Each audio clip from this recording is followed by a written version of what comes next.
Hello everyone, welcome to the golden days career point. चलिए आज की क्लास शुरू करते हैं और प्रैक्टिस सेट नंबर 14 का व्याख्यात्मक हल देखते हैं। ठीक है, इस प्रैक्टिस सेट में भी 38 क्वेश्चंस को सम्मिलित किया गया है जो कि उत्तर प्रदेश पुलिस कांस्टेबल की भर्ती परीक्षा के सिलेबस के अकॉर्डिंग है। ठीक है, चलिए क्वेश्चन नंबर 1 देखते हैं। क्वेश्चन नंबर 1,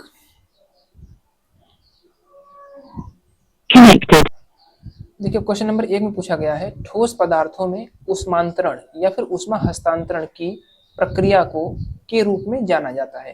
ठीक है, तो सिंपल सा यहाँ पर पूछा है कि ठोस पदार्थों में ऊष्मा का स्थानांतरण कैसे होता है।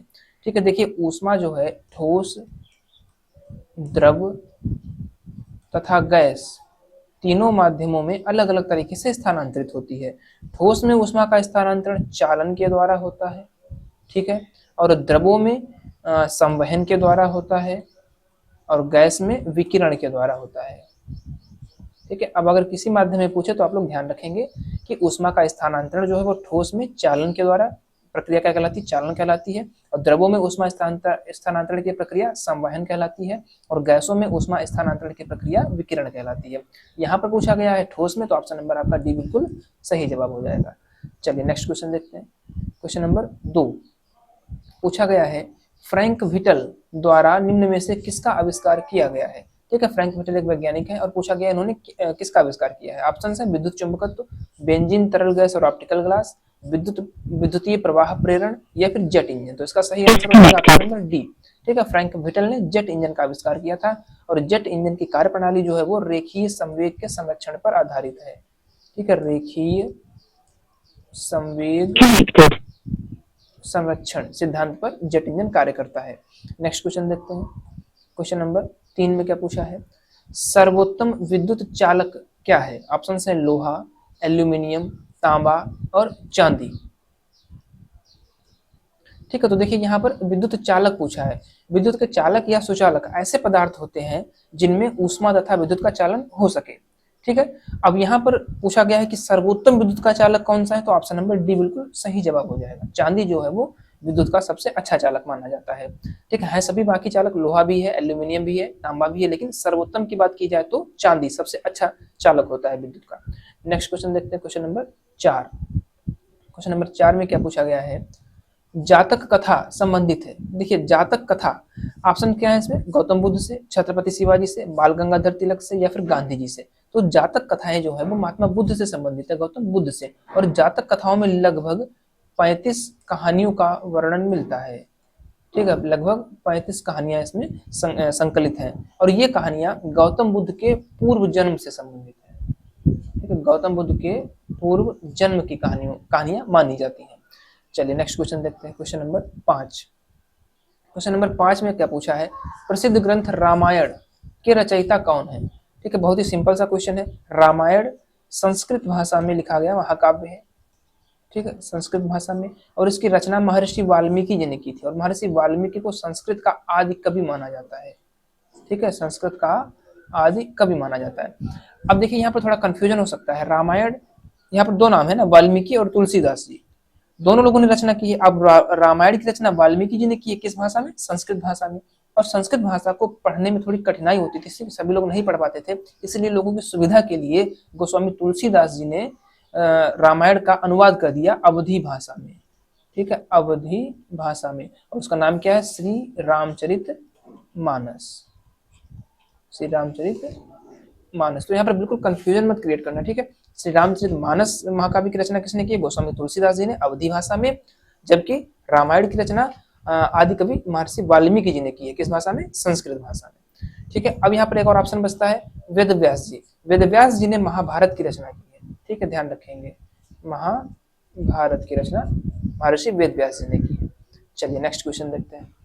क्वेश्चन नंबर 6 क्या पूछा गया है, निम्नलिखित में से कौन सा तत्व एक अधातु है। ठीक है, जो कक्षीय तापमान पर द्रव अवस्था में रहता है। बहुत अच्छा क्वेश्चन है।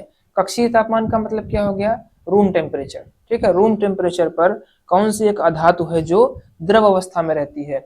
यहाँ पर ऑप्शन है पारा, ब्रोमीन, सोडियम और हीलियम। देखिए पारा जो है वो एक धातु है और द्रव अवस्था में रहता है, यहाँ पर पूछा उन्होंने अधातु, तो ऑप्शन नंबर बी सही हो जाएगा। ठीक है, ब्रोमीन एक अधात्विक तत्व है जो रूम टेम्परेचर पर लिक्विड अवस्था में रहता है, लिक्विड फॉर्म में रहता है। चलिए नेक्स्ट क्वेश्चन देखते हैं। क्वेश्चन नंबर 7 में क्या पूछा गया है, CH3 COO CH2 CH3 खाली जगह है यहाँ पे, ठीक है, का सूत्र है, पूछा है किसका सूत्र है, ठीक है, ये जो है किसका रासायनिक सूत्र है। ऑप्शन है ब्यूटेनोइक अम्ल, मिथाइल एथेनोएट, एथिल एथेनोएट या फिर प्रोपेनोइक अम्ल। अब यहाँ पर आप लोग देखेंगे COOR, ठीक है, यहाँ पे देखिए COO है। अगर IUPAC नाम अच्छे से पढ़े हुए हैं तो ये क्रियात्मक समूह जो है वो किसका होता है, कार्बोक्सिलिक अम्ल का होता है ना, कार्बोक्सिलिक अम्ल का होता है, जिसका श्रेणी अनुलग्न क्या होता है, ओइक एसिड, है ना, ओइक एसिड ये होता है, लास्ट में आना चाहिए। तो यहाँ पर देखेंगे एक तो यहाँ पर ओइक आ रहा है और एक यहाँ पे आ रहा है।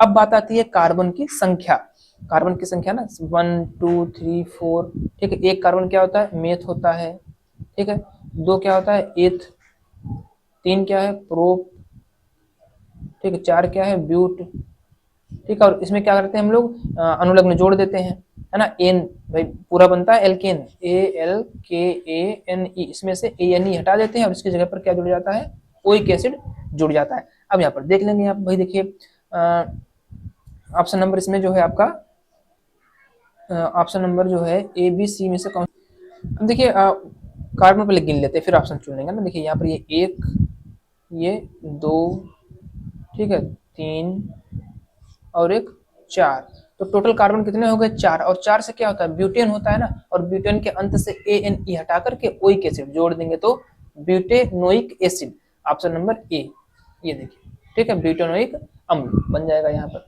चलिए नेक्स्ट क्वेश्चन देखते हैं, क्वेश्चन नंबर 8। क्वेश्चन नंबर 8 में क्या पूछा गया है, हाँ पढ़ेंगे पहले क्वेश्चन को। निम्नलिखित में से किस प्रोटोकॉल का उद्देश्य चरणबद्ध तरीके से हाइड्रोफ्लोरोकार्बन का उपयोग समाप्त करना है। देखिए हाइड्रोफ्लोरोकार्बन ये एक जो गैस है, हानिकारक गैस है, ठीक है। अब कह रहे हैं कि इसका जो है उपयोग कम करना या फिर समाप्त करना, कोई भी चीज है उसका उपयोग एकदम से समाप्त नहीं किया जा सकता है ना, तो उसके लिए क्या है, स्टेप बाय स्टेप व्यवस्था की जाती है। तो यहाँ पर इन्होंने पूछा है कि किस प्रोटोकॉल का उद्देश्य स्टेप वाइज या फिर चरणबद्ध तरीके से हाइड्रोफ्लोरोकार्बन का उपयोग समाप्त करना है। ऑप्शंस हैं Nagoya protocol, Cartagena protocol, Montreal protocol या फिर क्योटो प्रोटोकॉल। तो इसका सही आंसर हो जाएगा ऑप्शन नंबर आपका सी, मॉन्ट्रियल प्रोटोकॉल, ठीक है। और इस प्रोटोकॉल का उद्देश्य जो है वो 2030 तक, ठीक है, 2030 तक चरणबद्ध तरीके से हाइड्रोफ्लोरोकार्बन का उपयोग समाप्त करना है, ठीक है। और यह जो है एक इंटरनेशनल संधि है, ठीक, अंतरराष्ट्रीय संधि है। चलिए नेक्स्ट क्वेश्चन देखते हैं। क्वेश्चन नंबर 9 में क्या पूछा है, छत्रपति शिवाजी किस मराठा घराने से संबंधित थे। अब देखिए यहाँ पर होलकर, गायकवाड़, सिंधिया, भोसले ये सभी क्या है, मराठे घराने हैं, ठीक है, ठीक है। तो यहाँ पर दिए गए सारे ऑप्शंस जो है वो मराठा घराने से संबंधित है, लेकिन अब यहाँ पर पूछा है छत्रपति शिवाजी किस घराने से थे, तो ऑप्शन नंबर आपका जो है यहाँ पर ऑप्शन नंबर डी, ये भोसले, ठीक है, छत्रपति शिवाजी भोसले घराने से संबंधित थे। चलिए नेक्स्ट क्वेश्चन देखते हैं, क्वेश्चन नंबर 10। 1932 में अखिल भारतीय हरिजन संघ की स्थापना किसने की थी। बहुत इंपॉर्टेंट क्वेश्चन है, अच्छा क्वेश्चन है, ठीक है। 1932 में अखिल भारतीय हरिजन संघ की स्थापना किसने की थी। ऑप्शन है डॉक्टर BR अम्बेडकर, महात्मा गांधी, ज्योतिबा फुले, श्री नारायण गुरु। तो इसका सही जवाब ऑप्शन नंबर बी हो जाएगा, ठीक है। महात्मा गांधी जी ने अखिल भारतीय हरिजन संघ, जिसे कि हरिजन सेवक संघ भी बोला जाता है, इसकी स्थापना 1932 में दिल्ली में की थी। और 1933 ईस्वी में उन्होंने साप्ताहिक पत्रिका एक थी हरिजन नाम की, ठीक है, उसका प्रकाशन भी प्रारंभ करवाया था। 2 क्वेश्चन है, हरिजन संघ की स्थापना भी गांधी जी ने की थी और हरिजन पत्रिका, ठीक है, हरिजन पत्रिका का संपादन भी, प्रकाशन भी महात्मा गांधी जी ने ही करवाया था। नेक्स्ट क्वेश्चन देखते हैं, क्वेश्चन नंबर 11। महाभारत का अंग्रेजी भाषा में अनुवाद करने वाले पहले भारतीय कौन है। ऑप्शन TS सरस्वती अम्मा, किशोरी मोहन गांगुली, वल्लभाचार्य, पंडित राम अवतार शर्मा। तो सही ऑप्शन है किशोरी मोहन गांगुली, ठीक है। महाभारत का अंग्रेजी भाषा में अनुवाद करने वाले पहले भारतीय कौन है, किशोरी मोहन गांगुली है। नेक्स्ट क्वेश्चन देखते हैं, क्वेश्चन नंबर 12। सुविख्यात सूर्य मंदिर किस स्थान पर निर्मित है। ऑप्शन है खजुराहो, आबू, कोणार्क या फिर धारचूला। तो इसका बहुत ही सिंपल, सभी को पता होना चाहिए, कोणार्क, ठीक है, कोणार्क का सूर्य मंदिर जो है वो भारत के उड़ीसा राज्य के पुरी जिले में स्थित है। ठीक है, और इसे लाल बलुआ पत्थर एवं काले ग्रेनाइट पत्थर से बनाया गया था। कब स्थापना की गई थी इसकी, निर्माण कब किया गया था, 1236 से 1264 ईस्वी में गंग वंश के राजा नरसिंह देव प्रथम द्वारा बनवाया गया था। ठीक है, काफी पॉइंट्स हैं यहाँ पर। कोणार्क कहाँ है, उड़ीसा में है। ठीक है, कोणार्क कहाँ है, उड़ीसा में है। और ये कब बनवाया गया था, 1236 से 1264 के बीच में। किसने बनवाया था, गंग वंश के राजा, ठीक है, गंग वंश के राजा नरसिंह देव प्रथम। ठीक, नरसिंह देव प्रथम ने बनवाया था। निर्माण किस पत्थर से हुआ है, तो लाल बलुआ पत्थर से। ठीक है, तो ये पॉइंट्स याद रखेंगे। ठीक है, सूर्य मंदिर कहाँ है, उड़ीसा। कोणार्क, कोणार्क कहाँ पड़ता है, उड़ीसा में है। किस जिले में, पुरी जिले में है। और कब बना था, 1236 से 1264 के बीच में। किसने बनवाया था, गंग वंश के राजा थे नरसिंह देव प्रथम। और किस पत्थर से बना है, तो लाल बलुआ पत्थर से बना हुआ है। नेक्स्ट क्वेश्चन देखते हैं, क्वेश्चन नंबर 13। विज्ञान की निम्नलिखित शाखाओं में से कौन सी आंत के अंगों के अध्ययन से संबंधित है। थोड़ा सा क्वेश्चन यहाँ पर आंत नहीं है, यहाँ पर छूट गया थोड़ा सा, आंतरिक है, ये पूरा कर लेंगे सब। ठीक है, ये अब सही है। विज्ञान की निम्नलिखित शाखाओं में से कौन सी आंतरिक अंगों, ठीक है, इसको काट देंगे, आंतरिक अंगों के अध्ययन से संबंधित है। ऑप्शन है फार्माकोलॉजी, स्पेक्ट्रोलॉजी, रिमेटोलॉजी, ठीक है, एनेस्थीसियोलॉजी। तो इसका सही ऑप्शन आपका बी हो जाएगा। ठीक है, स्पेक्ट्रोलॉजी जो है वो इसके अंतर्गत शरीर के आंतरिक अंगों का अध्ययन किया जाता है। ठीक है, चलिए नेक्स्ट क्वेश्चन देखते हैं, क्वेश्चन नंबर 14। जब खाने में लंबे समय तक हरी सब्जियों का प्रयोग नहीं किया जाता है तो निम्न में से कौन सी बीमारी हो जाती है। ऑप्शन है स्कर्वी, बेरी, रात्रि अंधत्व या फिर पेलाग्रा। ठीक है, अब देखिए हरी सब्जियों में क्या पाया जाता है, विटामिन ए, है ना, विटामिन ए ज्यादा मात्रा में, जो कि आंखों के लिए ज्यादा फायदेमंद होता है। अब जब हरी सब्जियों का प्रयोग नहीं होगा तो विटामिन ए की डिफिशियंसी हो जाएगी, जिस वजह से रतौंधी रोग हो जाएगा, जिसको बोलते हैं रात्रि अंधत्व। तो ऑप्शन नंबर सी सही जवाब है। ठीक है, स्कर्वी जो विटामिन सी की कमी से, बेरी विटामिन बी की कमी से, पेलाग्रा विटामिन डी की कमी से। ठीक है, तो यहाँ पर कौन सा हो जाएगा, रात्रि अंधत्व हो जाएगा। चलिए नेक्स्ट क्वेश्चन देखते हैं, क्वेश्चन नंबर 15। मोहिनी अट्टम नृत्य किस राज्य का है। ऑप्शन है केरल का, आंध्र प्रदेश का, तमिलनाडु का या फिर उड़ीसा का। तो इसका सही जवाब ऑप्शन नंबर ए है, केरल का। ठीक है, मोहिनी अट्टम जो है वो केरल की महिलाओं द्वारा किया जाने वाला शास्त्रीय नृत्य है। और ये जो मोहिनी अट्टम है ये कथकली से भी अधिक प्राचीन है। ठीक है, चलिए नेक्स्ट क्वेश्चन देखते हैं, क्वेश्चन नंबर 16। RERA शब्द का पूर्ण रूप पूछा है उन्होंने। Real estate authority, real estate road development authority, real estate review authority, real estate regulatory authority. तो इसका सही जवाब ऑप्शन नंबर डी हो जाएगा, रियल एस्टेट रेगुलेटरी अथॉरिटी। ठीक है, अब इसका गठन कब किया गया था, 1 मई 2016 को। ठीक है, किया गया था। और उद्देश्य क्या है, धोखाधड़ी रोकना, पारदर्शिता सुनिश्चित करना, ठीक है, जागरूकता आदि का प्रसार करना। चलिए नेक्स्ट क्वेश्चन देखते हैं, किस क्षेत्र में, जैसे भूमि को खरीदना बेचना, इस क्षेत्र की बात हो रही है। Next question, question number 17। जायद फसल का मौसम किस मौसम के दौरान, शरद, ग्रीष्म, शीत या फिर वर्षा। सिंपल सा क्वेश्चन है। देखिए 3 प्रकार की फसलें होती हैं, ठीक, कौन कौन सी, रबी, जायद और खरीफ। ठीक है, रबी, जायद और खरीफ। अब यहाँ पर उन्होंने किसका पूछा है, जायद का पूछा है। तो जायद की फसलों की जो बुआई है वो मार्च से अप्रैल में की जाती है। ठीक है, और उनका जो उत्पादन है वो मई से जून के बीच में हो जाता है। ठीक है, तो यहाँ पर आप देखेंगे बुआई कब होती है, मार्च से अप्रैल में, और उत्पादन क्या है, मई से जून में। तो गर्मी के टाइम पर इसका उत्पादन होता है ना। ठीक है भाई, मार्च अप्रैल में गर्मी पड़ती है, तो ग्रीष्म हो गया यहाँ पर ऑप्शन। चलिए नेक्स्ट क्वेश्चन देखते हैं। अच्छा, बाकी तो रबी तो पता ही है, ये क्या है, शीत ऋतु में होगी। अब देखिए यहाँ पे लिख लेंगे, नहीं तो फिर भूल जाएंगे। जायद क्या है, ये हो गया ग्रीष्म, ठीक, मतलब गर्मी का मौसम। रबी क्या है, सर्दी का मौसम। ठीक है, और खरीफ जो है ये बारिश। महीने के हिसाब से देख लेंगे, ठीक है इसको। चलिए अगला क्वेश्चन नंबर 18। हाँ, पूछा गया है भारत का सबसे बड़ा गन्ना उत्पादक राज्य। ठीक है, गन्ना उत्पादक राज्य, ऑप्शन महाराष्ट्र, कर्नाटका, केरल या फिर तमिलनाडु। तो इसका सही जवाब option number C, Uttar Pradesh. ठीक है, गन्ने का भारत में सर्वाधिक उत्पादन उत्तर प्रदेश करता है। उत्तर प्रदेश के बाद में महाराष्ट्र, महाराष्ट्र नंबर 2 पे। ठीक, उत्तर प्रदेश के बाद महाराष्ट्र है, उसके बाद में तमिलनाडु है। ठीक है, ये तमिलनाडु हो गया। ठीक है, चलिए नेक्स्ट क्वेश्चन नंबर 18 देखते हैं।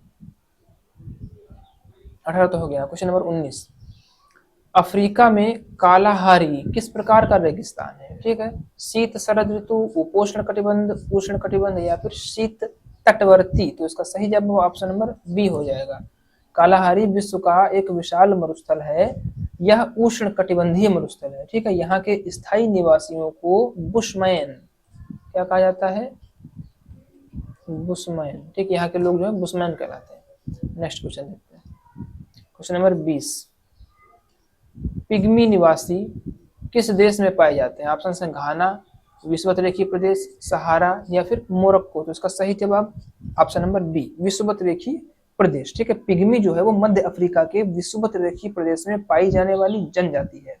इन जातियों का औसत कद 150 सेंटीमीटर होता है। ये जो है 150 सेंटीमीटर, काफी छोटे होते हैं। ठीक है, नेक्स्ट क्वेश्चन देखते हैं। Question number 21। निम्न में से किस भारतीय राज्य में जंगल सबसे ज्यादा क्षेत्रफल में फैले हैं? बहुत ही अच्छा क्वेश्चन, इंपॉर्टेंट क्वेश्चन है। ठीक है, पूछा है किस राज्य में जंगल सबसे ज्यादा फैले हुए हैं? उत्तर प्रदेश में, झारखंड में, अरुणाचल प्रदेश में या फिर ओडिशा में। तो इसका सही जवाब आपका हो जाएगा ऑप्शन नंबर सी। ठीक है, अरुणाचल प्रदेश। अब देखिए, भारत वन स्थिति रिपोर्ट आई थी 2021 में। इसके अनुसार भारत में सर्वाधिक वन क्षेत्रफल मध्य प्रदेश में था। ठीक है, अच्छा मध्य प्रदेश ऑप्शन ही नहीं है यहाँ पर, अरुणाचल काट करके मध्य कर देंगे। ठीक है, सबसे ज्यादा मध्य प्रदेश में है। ठीक है, तो और कितना है लगभग यहाँ पर? तो 77,492.60 किलोमीटर स्क्वायर ये क्षेत्र है मध्य प्रदेश में। ठीक है, वन जंगल का पूरा। चलिए नेक्स्ट क्वेश्चन देखते हैं। Question number 22। कौन सी नदी हैदराबाद शहर से होकर बहती है? मूसी नदी, गुरुपारा, मीनाचिल या फिर नेत्रवती। तो सही ऑप्शन ऑप्शन नंबर ए है, मूसी नदी। ठीक है, मूसी नदी जो है वो कृष्णा की सहायक नदी है और इस नदी का स्रोत अनंतगिरी पहाड़ी है जो तेलंगाना राज्य में स्थित है। ठीक है, इसी नदी के किनारे हैदराबाद शहर बसा हुआ है। हिमायत सागर और उस्मान सागर इस नदी पर बनाए गए बांध हैं। ठीक है, मूसी नदी पर 2 बांध भी बनाए गए हैं। कौन कौन से? उस्मान सागर और हिमायत सागर।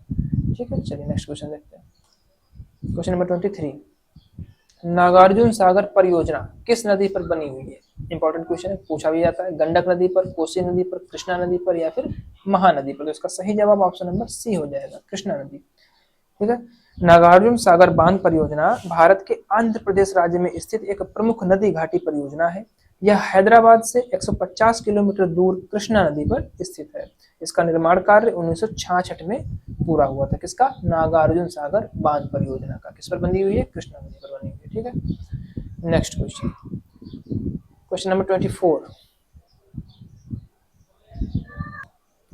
पूछा गया है द्रोणाचार्य पुरस्कार किस क्षेत्र में प्रदान किया जाता है? ठीक है, ऑप्शन है साहित्य लेख, कला व संस्कृति, खेल प्रशिक्षण या फिर समाज सेवा। तो इसमें देखिए थोड़ा सा हम लोग कॉमन सेंस भी लगा सकते हैं। द्रोणाचार्य कौन थे? गुरु थे, कौरव और पांडवों के गुरु थे। इसका मतलब वो शिक्षा देते थे, सिखाते थे, ठीक, प्रशिक्षण देते। तो यहाँ पर सी ऑप्शन हो जाएगा। ठीक है, खेल प्रशिक्षण। चलिए नेक्स्ट क्वेश्चन देखते हैं। अच्छा, थोड़ा सा और इसके बारे में जान लेंगे। देखिए, द्रोणाचार्य पुरस्कार का जो आरंभ किया गया था वो किया गया था 1985 ईस्वी में स्टार्ट किया गया था। ठीक है, और इस पुरस्कार को देने के लिए ऐसे विख्यात कोचों को सम्मानित किया जाता है जिन्होंने खिलाड़ियों एवं टीमों को सफलतापूर्वक प्रशिक्षित किया हो। कुल मिलाकर के गुरु को दिया जाता है। ठीक है, द्रोणाचार्य पुरस्कार। चलिए नेक्स्ट क्वेश्चन देखते हैं। Question number 25। विश्व स्वास्थ्य दिवस प्रतिवर्ष कब मनाया जाता है? ऑप्शन है 8 मार्च, 7 अप्रैल, 21 जून, 4 जुलाई। तो इसका सही जवाब ऑप्शन नंबर बी हो जाएगा, 7 अप्रैल। ठीक है, वर्ल्ड हेल्थ ऑर्गेनाइजेशन मतलब विश्व स्वास्थ्य संगठन ने 7 अप्रैल 1948 को, ठीक है, ये घोषणा की थी कि प्रतिवर्ष जो है 7 अप्रैल को विश्व स्वास्थ्य दिवस मनाया जाएगा। चलिए नेक्स्ट क्वेश्चन देखते हैं। Question number 26। पुस्तक का नाम है देवदास के लेखक कौन है? ऑप्शंस बंकिम चंद्र चट्टोपाध्याय, शरद चंद्र चट्टोपाध्याय, हरीश चंद्र चट्टोपाध्याय या फिर इनमें से कोई नहीं। इसका ऑप्शन सही हो जाएगा बी, शरद चंद्र चट्टोपाध्याय। ठीक है, इन्होंने देवदास पुस्तक की रचना की है। नेक्स्ट क्वेश्चन देखते हैं 27। भारतीय संविधान को कब अपनाया गया था? ठीक है, देखिए यहाँ पर 2-3-4 क्वेश्चन बन सकते हैं। अपनाया गया पूछा है, लागू कब किया गया था सभी को पता है 26 जनवरी 1950 को। ठीक है, लेकिन अपनाया कब गया था? ऑप्शन देखेंगे यहाँ पर 26 जनवरी 1951, 26 जनवरी 1949, 26 नवंबर 1949 या फिर 26 जनवरी 1950। तो इसका सही जवाब हो जाएगा ऑप्शन नंबर सी। भारतीय संविधान जो था वो 26 नवंबर 1949 को अपना लिया गया था संविधान सभा के द्वारा। ठीक है, और अगले साल 1951 में इसको लागू कर दिया गया था। चलिए नेक्स्ट क्वेश्चन देखते हैं 1950 में, सॉरी। Question number 28। भारत की संविधान सभा की संघ शक्ति समिति के अध्यक्ष कौन थे? देखिए यहाँ पर क्या क्वेश्चन है, संघ शक्ति समिति, कई समितियां बनी थी ना, तो यहाँ पर संघ शक्ति समिति के अध्यक्ष पूछे हैं। ऑप्शन है डॉक्टर राजेंद्र प्रसाद, जेबी कृपलानी, सरदार वल्लभ भाई पटेल या फिर जवाहरलाल नेहरू। तो देखिए संघ शक्ति समिति के अध्यक्ष थे Pandit Jawaharlal Nehru. Option number D सही जवाब हो जाएगा। ठीक है, चलिए ऑप्शन अगला क्वेश्चन देखते हैं। Question number 29। भारतीय संविधान का कौन सा अनुच्छेद यह कहता है, क्या कहता है, यहाँ पर नोट कॉमा में दिया गया है, राज्य देश के पर्यावरण के संरक्षण एवं संवर्धन का और वन तथा वन्य जीवों की रक्षा करने का प्रयास करेगा। ठीक है, पूछा गया है कि किस अनुच्छेद में ऐसा कहा गया है कि कोई भी राज्य हो वह, ठीक है, देश के पर्यावरण के संरक्षण और संवर्धन तथा वन और वन्य जीवों की रक्षा का प्रयास करेगा। किस अनुच्छेद में इसका वर्णन मिलता है? तो ऑप्शन नंबर बी, अनुच्छेद 48A में ये वर्णन मिलता है। ठीक है, क्वेश्चन नंबर 30 देखते हैं। क्वेश्चन नंबर 30 में पूछा गया है प्रशासनिक सुविधा के लिए उत्तर प्रदेश में कितने शहरी निकाय हैं? ठीक है, सिंपल क्वेश्चन है, यूपी स्पेशल से संबंधित है। प्रशासनिक सुविधा मतलब एडमिनिस्ट्रेटिव, ठीक है, पॉइंट ऑफ व्यू से, एडमिनिस्ट्रेशन पॉइंट ऑफ व्यू से उत्तर प्रदेश में कितने शहरी निकाय हैं? तो ऑप्शन नंबर डी 915। ठीक है, 915 शहरी निकाय हैं। चलिए नेक्स्ट क्वेश्चन देखते हैं 31। कवि संत कबीर का जन्म और पालन पोषण किस शहर में हुआ था? ऑप्शन है कानपुर, मथुरा, वाराणसी या फिर अयोध्या। तो सही जवाब ऑप्शन नंबर सी हो जाएगा।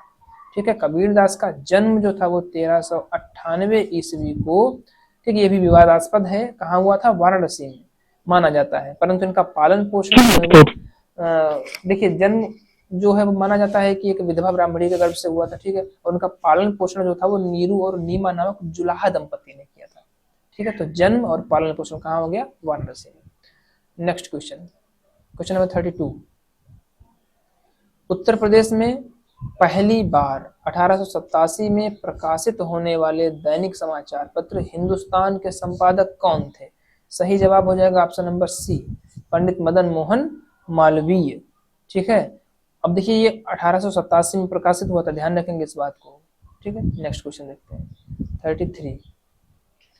क्या है पूछा गया इसमें, निम्न में से कौन सी भाषा उत्तर प्रदेश की दूसरी राजभाषा है? बहुत इंपॉर्टेंट क्वेश्चन है। ठीक है, और पता भी होना चाहिए। पहली हिंदी हो गई और दूसरी उर्दू हो गई। ठीक है, दूसरी राजभाषा कौन सी है? उर्दू है। चलिए क्वेश्चन नंबर 34। निम्नलिखित में से कौन सा यूपी पुलिस विभाग की चयन प्रक्रिया के चरणों में से एक नहीं है? ऑप्शन है शारीरिक परीक्षण, शैक्षिक योग्यता, आयु पात्रता, भाषा परीक्षण। ठीक है, अब देखिए ऑप्शन इसमें कौन सा सही हो जाएगा? डी सही हो जाएगा। क्यों? क्योंकि देखिए उत्तर प्रदेश पुलिस विभाग के चयन प्रक्रिया के प्रमुख चरण में जो है वो भाषा परीक्षा चयन प्रक्रिया का हिस्सा नहीं है, बल्कि यह लिखित परीक्षा के पाठ्यक्रम में ही समाहित है। बाकी सब चयन प्रक्रिया के अंतर्गत है। देखिए शारीरिक परीक्षण भी किया जाएगा, शैक्षिक योग्यता का भी परीक्षण किया जाएगा, आयु पत्र सब कुछ देखा जाएगा, लेकिन भाषा परीक्षण जो अलग से नहीं है, किसमें है? लिखित परीक्षा में ही सम्मिलित है। उसी में भाषा परीक्षण कर लिया जाएगा, हिंदी भाषा जो भी है। ठीक है, नेक्स्ट क्वेश्चन देखते हैं। क्वेश्चन नंबर 35, मृदा जिसमें मुख्य रूप से पोटास की कमी है वह उत्तर प्रदेश के किस जिले में पाई जाती है? ठीक है, ऐसी मृदा या फिर ऐसी मिट्टी जिसमें पोटास की कमी हो, पोटेशियम की कमी हो, वो किस जिले में पाई जाती है? ऑप्शन है जौनपुर, बहराइच, बलरामपुर या फिर गोंडा। सही जवाब ऑप्शन नंबर ए हो जाएगा। ठीक है, जौनपुर। उत्तर प्रदेश के जौनपुर, आजमगढ़ तथा मऊ जनपद की मिट्टियों में पोटास की कमी पाई जाती है। ठीक है, और भी जोड़ देंगे इस पर क्या क्या है, जौनपुर है, आजमगढ़ है, ठीक, और क्या है, मऊ। ठीक है, 3 जिले हैं जहां की मिट्टी में पोटास की कमी है। नेक्स्ट क्वेश्चन देखते हैं। क्वेश्चन नंबर 36, दिसंबर 2023 में किसने क्लासिक इंपीरियल नामक जहाज को लॉन्च किया है? ऑप्शन है नितिन गडकरी, सर्बानंद सोनोवाल, मनसुख मांडविया और राजनाथ सिंह। तो ऑप्शन इसमें हो जाएगा पहला, नितिन गडकरी।